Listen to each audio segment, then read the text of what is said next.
Good morning, everyone. We are here to present our learning from the book Value Investing and Behavioral Finance. Myself, Kana Ladve, and I am presenting along with Aryan Nimbak, Vasu Ramani, Nandesh Patel, and Diptika Chao. Let me begin with the author. Next slide, please.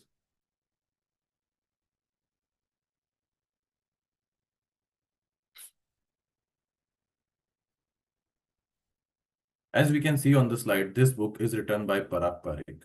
He was one of India's most respected value investors and the founder of PPFAS. He started his career in 1979 as a stockbroker at the Bombay Stock Exchange. This early exposure gave him practical experience in how markets actually work, not just in theory. In 1992, he founded Parag Parikh Financial Advisory Services, which focused on long-term and value-based investing. This shows that his approach was always oriented towards discipline and fundamentals. In 2009, he authored this book, combining his market experience with behavioral insight. In 2013, he launched PPFAS Mutual Fund, which is known for its long-term investing philosophy even today. So if we look at his journey, it is clear that his ideas are not just theoretical, they are based on real market experiences across different phases. He is also often referred to as India's Warren Buffett because of his focus on value investing and long-term thinking. But what makes him unique is that he did not just focus on what to invest in, he focused on how investors behave while investing. And that is exactly what this presentation is based on. Now, moving on to the next slide. As we can see in the upper part of the slide, the focus here is on decision making and understanding why investors fail. This part sets the context by highlighting that investing is not just about techniques, but about how decisions are actually made. It introduces the idea that human nature plays a very important role in investing outcomes.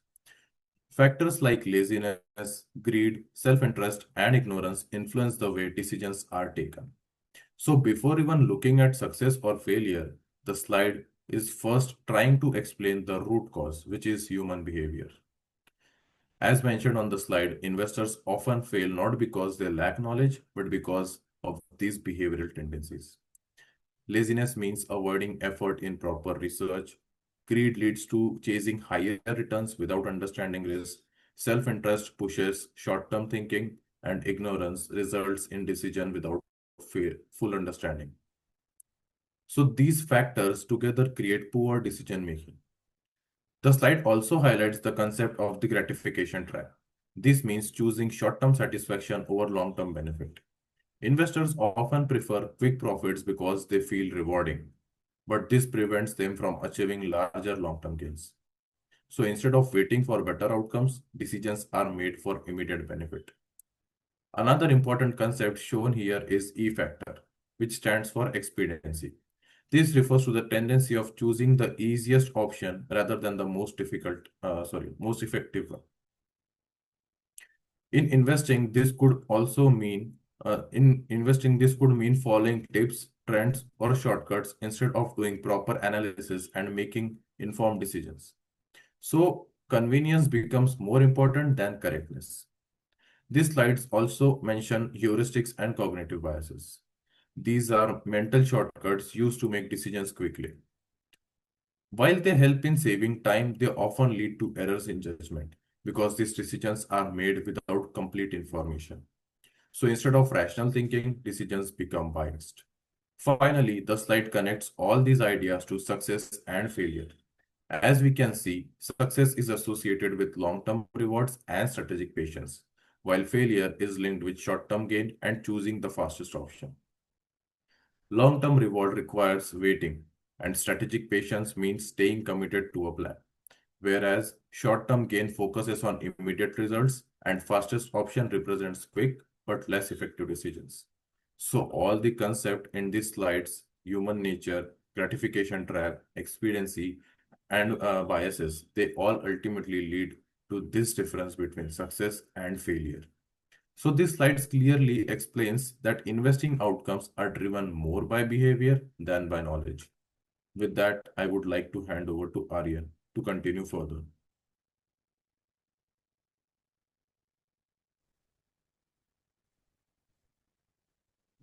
According to Parag Parikh, very common belief in stock market is that stock market are risky because businesses are unpredictable. However, the author argues that the real source of risk is not business but the human behavior. Market are driven by greed and fear, not just fundamentals. When investors became overly optimistic, the market rises rapidly and forming bull phases. In contrast, pessimism lead to sharp decline and a bear market. Most investors actually know what to do but fails due to they can't control their emotions and behavior. Studies on Sensex shows that the returns are not purely based on company performance but are significantly influenced by the sentiment and speculation in that period of time. So the biggest risk in investing is not the market itself, but the investor's own decisions. Next slide will be explained by Nandish.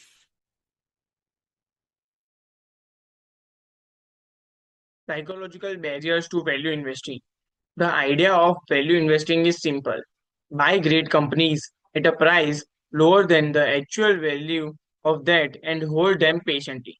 But most investors fail this strategy, not because they don't understanding the strategy, but because of the psychological barriers.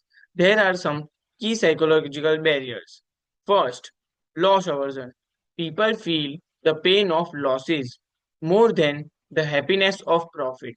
So, what they do is they sell their winning stocks too early and they keep holding losing stocks, hoping they will recover their profit.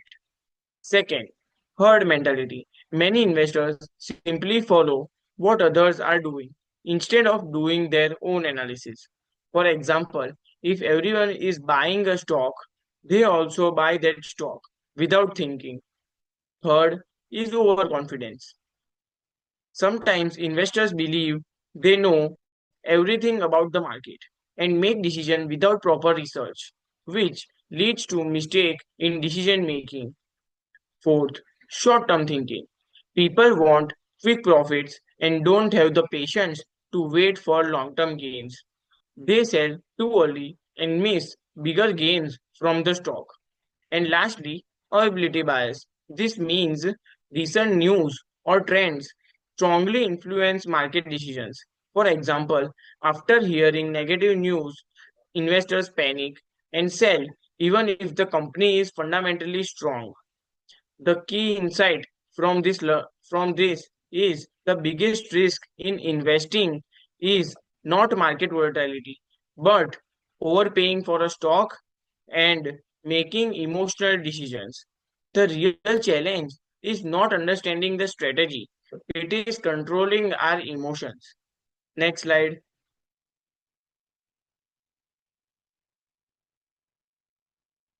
Now let's talk about contrarian investing. Contrarian investing means buy when others are fearful and sell when others are greedy.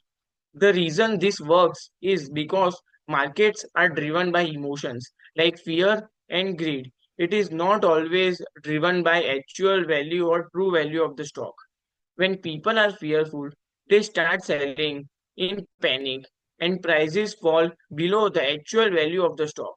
This creates an opportunity for smart investors to buy at a lower price. On the other hand, when people become overly optimistic or greedy, price rise too much and move away from their true value. This is the right time to sell. For example, during a market crash, most people panic and sell their investment. But contrary investors sees this is an opportunity to buy good quality stocks at a discounted prices. Because when everyone is selling, buying feels very risky and uncomfortable. And when everyone is buying, selling feels like you might miss out something about the stock. The key idea from this is profit comes from doing what others are afraid to do. And you have to act opposite to the crowd, but with proper analysis and discipline. Next slide.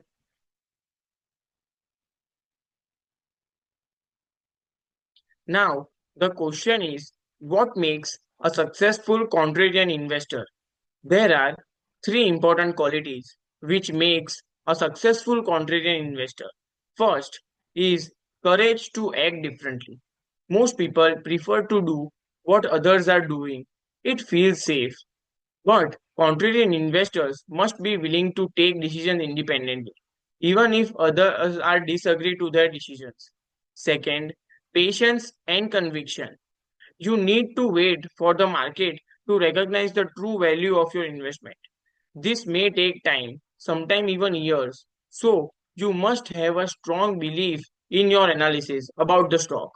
And third, emotional discipline.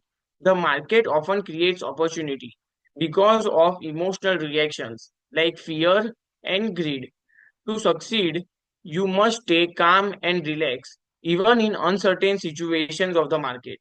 So, the conclusion of this is contrarian investing is not about being smarter than others, but it's all about controlling your own emotions and staying disciplined. For the next slide, I would like to call Vasu Ramani.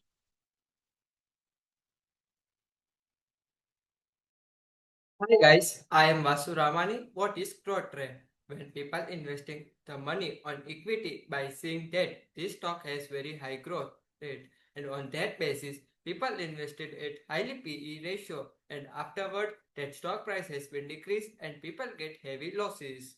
So there are many reasons for growth traps like overconfidence, herd mentality, halo effect, information cascade, and etc. When there is a surrounded of hot growth sector and every people invested in the hot growth sector and thinks that there has been highly growth rate, but if we think rationally, then their fundamental ratio is very worse and which cannot be possible growth rate in future also. Next slide. Always remember the learnings that good businessmen cannot be equal to good investments. Look for margin of safety, evidence from Indian markets, and strong cash flow beats hypes. And always done the analysis of company firstly and then invested in the stock at good valuation because valuation of company is also matters here. Now I want to talk about commodity investing. What is commodity investing? When people investing in commodity stocks like copper company, steel company, cement company and etc. This commodity stock price driven by commodity price, demand and supply of commodity and etc. When the price of commodities increases at any reason like suddenly demand of commodities increases and due to that commodity stock prices also increase and the vice versa. There has been behavior biases like representativeness, round trip fallacy, low base effect, and etc. Here, people ignore the company at the time of investing in stock that company has debt or not, fundamentals, low or high cost producers, management of company, and etc.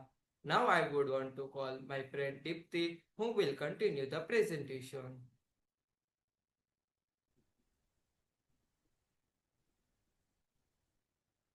Hey everyone, I am Dipti. Today I'll be talking about public sector units and sector investing, mainly from a valuation and behavioral finance perspective. So, not just what they are, but how the market actually perceives and misprices them. So, first, let's understand the position of PSUs in the market.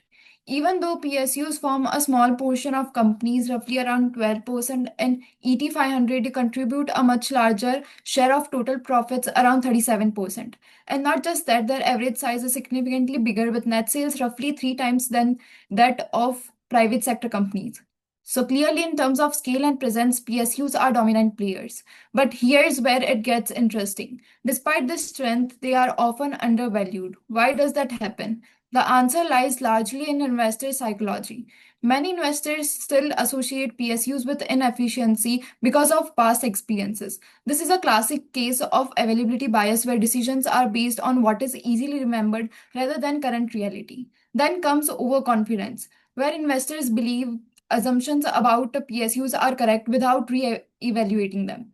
Along with that, loss aversion and confirmation bias plays a role where investors remember past losses in PSU stocks and then selectively focus only on negative information, ignoring any improvements. So even when fundamentals improve, the market is slow to react. Moving to the next slide.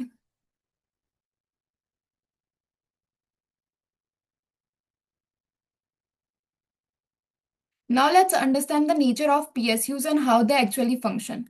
PSUs are typically large, mature organizations because they already operate at a high scale. Their percentage growth tends to be low. Even if the actual increase in profit is significant, uh, so expecting high growth from them can be misleading. They are better understood as stable dividend paying companies. One very important concept here is the replacement cost advantage. If someone wants to compete with a PSU, they would need to invest massive capital to replicate the same infrastructure. In most cases, that's not practical, which creates a strong entry barrier and protects these companies. Now, another unique aspect of PSUs is the dual role. They are not just businesses aiming to maximize profit. They also serve economic and national objectives like building infrastructure, supporting employment, and ensuring stability in key sectors. Because of this, sometimes profitability is not their only priority. So, when valuing PSUs, we can't look at them exactly like private companies. We also need to consider this broader role in the economy. Now, coming to the risk side, the biggest risk is government intervention. Policies and decision can directly impact their performance. Also, many PSU sectors are cyclical, meaning entry earnings can fluctuate depending on their economic cycle. And because of their size and structure, their upside potential is somewhat limited. Overall, PSUs offer stability but not necessarily very high returns. Moving to the next slide.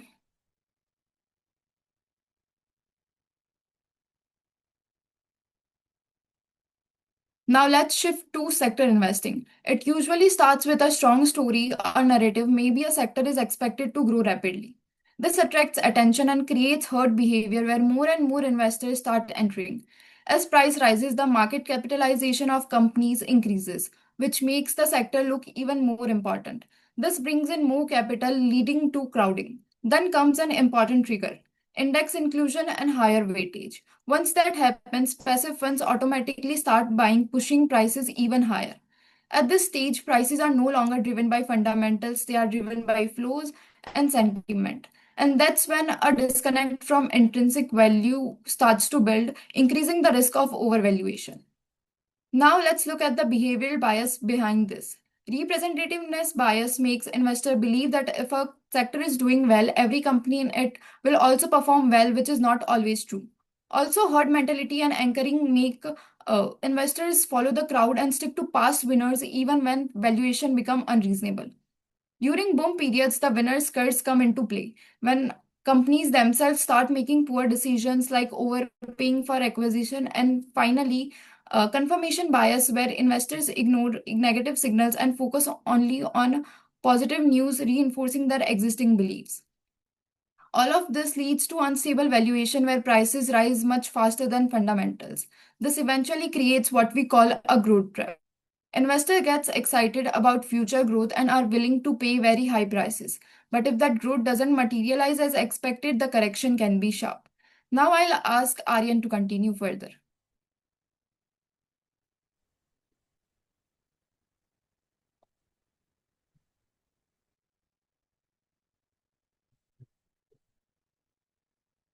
An initial public offering is when a company offers its shares to public to raise capital for the first time. On the surface, it's look like an opportunity for investors to participate in company's growth journey. However, there is a behavior expect comes in. IPOs are usually launched during bull market when sentiment is very positive and investors are optimistic. At such time, companies along with the investor bankers try to maximize the issue price, often pushing valuation beyond their true valuations. Heavy marketing, media hype, and a strong subscription number create a sense of urgency and excitement. Retail investor begin to feel the FOMO and might be a part of herd mentality, and which the books highlight as a key behavior bias. Many IPOs are priced based on future expectation rather than the current performance. Investors are drawn by the growth story, brand image, gray market premiums instead of analyzing the intrinsic value of the business. Often in IPOs, the smart investors are exiting while the retail investors are entering. Next slide.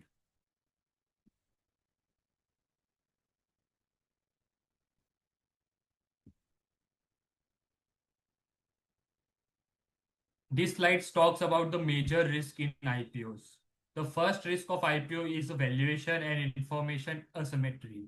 In IPOs, the people inside the companies know far more than the public investors. And because of this, there is a limited historical data, and it's become difficult to judge the true long-term strength of the business.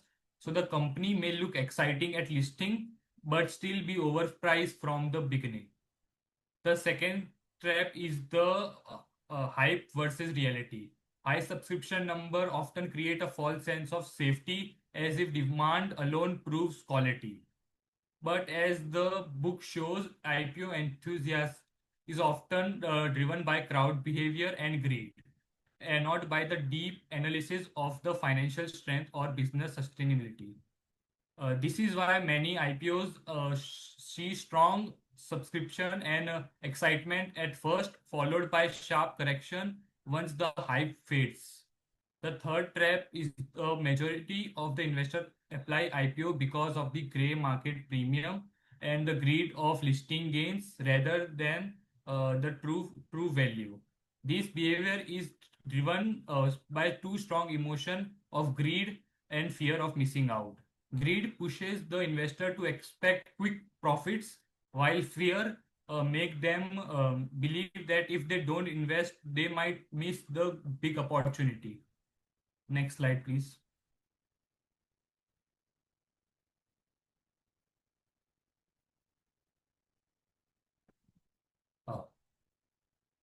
Uh, this slide talks about index investing. Index investing involves investing in a basket of a stock that represent a market index. It's a popular strategy because of its low cost, reliability, simplicity, but it is not always optimal strategy. However, the author critically evaluate this strategy and talks about that index funds selects company based on market capitalization, meaning that the stocks have already performed well and will get more weight. This raises the important issue that are we buying the value or are we just buying the past performances? Additionally, when the stocks are added or removed from an index, their prices can fluctuate due to investor behaviors rather than the fundamental. So the idea suggests that while index investing is convenient, if it is not always a rational and optimal strategy. So the key takeaway of this slide is just because a strategy is a popular and easy doesn't mean it's always the best choice. Investor must think rationally and independently for higher returns. Next slide will be explained by Kama. Now I will continue with the remaining slides. As mentioned here, asset prices rise far above intrinsic value, and this is mainly driven by speculation, not fundamentals. This means that prices increase not because of actual worth, but because people expect them to rise further. As we can see in the section how bubble forms, the process starts step by step. It begins with an opportunity. This is when an investment looks attractive and starts gaining attention. Then we have early gains. Some investors enter early and start making profits. After that, the crowd joins. More investors enter after seeing others making profits. This leads to herd mentality. Investors start following others instead of making independent decisions. And finally, we reach the speculation peak. At this stage, prices are at their highest and are driven purely by expectations, not actual value. Now, looking at the warning signs mentioned here, one sign is extremely high PE ratios. This shows that prices are much higher compared to earnings. Another sign is a surge in IPOs and new listings. Many companies enter the market to take advantage of high valuations. There is also belief that prices will only go up. Investors become overconfident about continuous growth. Another important point is this time is different mindset. People believe that past patterns will not repeat. And finally, excessive retail participation. A large number of small investors enter the market at this stage. As mentioned here, bubbles are created by human behavior, not economic reality. Now, looking at the factors mentioned at the bottom of the slide, greed refers to the desire for quick profits. Investors want to earn more in a short period. FOMO means fear of missing out. Investors enter because they feel they might miss an opportunity. Herd mentality means copying others blindly. Decisions are based on what others are doing. Media hype refers to expert opinions and news creating excitements. This increases investor interest. Overconfidence means ignoring risk signals. Investors believe they can't go wrong. So overall, this slide shows that bubble is formed step by step, starting from opportunity, moving through early gains and crowd participation. Reaching a peak driven by speculation and supported by warning signs and behavioral factors like greed, FOMO, and overconfidence, which ultimately leads to unsustainable prices. Now moving on to the slide which explains investor behavior. Next slide. As mentioned here, financial markets are heavily influenced by psychology, and most investors act irrationally due to emotions. This means that decisions in the market are not always logical, but are often driven by how investors feel. As we can see, the slide highlights different psychological biases that affect investor decisions. The first bias is loss aversion. This refers to the fear of losses driving poor decisions. Investors try to avoid losses so strongly that they make irrational choices. Next is overconfidence. This means overestimating one's own ability. Investors believe they can make the right decisions even without proper analysis. Then we have confirmation bias. This means seeking only supporting information. Investors focus only on information that agrees with their existing beliefs. Next is anchoring. This refers to fixating on past prices. Investors base their decisions on previous price levels instead of current reality. As mentioned in the bottom section, these biases lead to consistent underperformance, which means investors end up buying high during hype and selling low in panic. So overall, this slide shows that investors' behavior is strongly influenced by psychological biases. And these biases lead to poor decision making and weak investment outcomes. Now moving on to the slide which explains the winning investor mindset.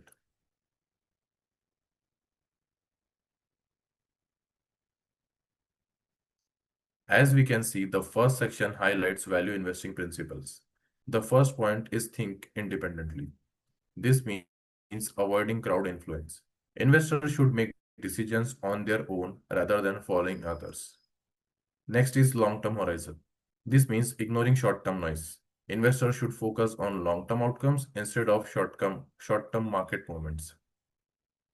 The third point is discipline and patience. This refers to maintaining consistent focus on fundamentals. Investors should stay committed to their strategy over time. Now moving to the next section, which is the contrarian approach. As we can see, when others are fearful, buy when others are fearful. This means investing in undervalued opportunities and sell when others are greedy. This refers to exiting in overvalued markets. As mentioned here, controlling your behavior is more important than predicting in markets. This highlights that success depends on behavior rather than prediction. Now, looking at the final points at the bottom, price is not equal to value. This means we should never confuse market price with intrinsic value. Behavior is greater than IQ. This means emotional control is the true edge, and wealth is equal to time. This shows that discipline and consistency help build long-term returns. So overall, this slide shows that a winning investor mindset is based on independent thinking, long-term focus, discipline, and controlling behavior, along with following contrarian approach and understanding value correctly. Finally, Coming to the conclusion, in this presentation, we looked at how bubbles are formed in the market, how investors' behavior is influenced by psychological biases, and what mindset is required to become a successful investor. The key takeaway is that investing is not just about knowledge, but more about behavior, discipline, and decisions. Thank you.